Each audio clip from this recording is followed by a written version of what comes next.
Corals are very colorful animals.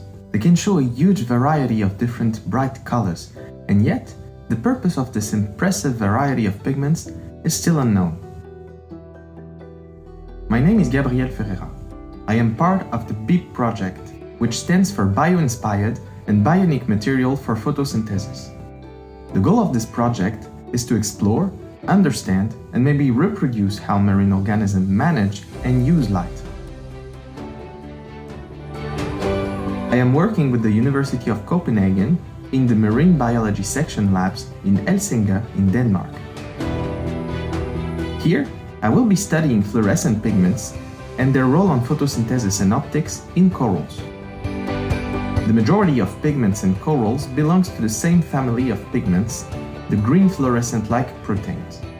Those pigments are various, and they can fluoresce in yellow, red, cyan, or green. And yet, the physiological purposes of those pigments has not been discovered.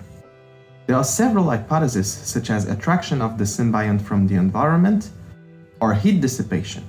But the hypothesis I will be focusing on my studies is their role on photosynthesis.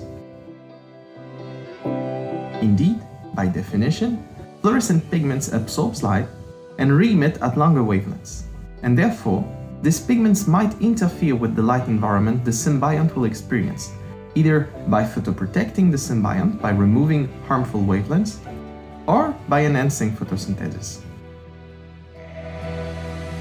To find the answer, I will use several techniques, such as PAM fluorometry, optical coherent tomography, hyperspectral imaging, and programmable LEDs, not only to test the link between fluorescent pigments and photosynthetic activity in corals, but also to see how those pigments modify how light behaves in the coral's tissues.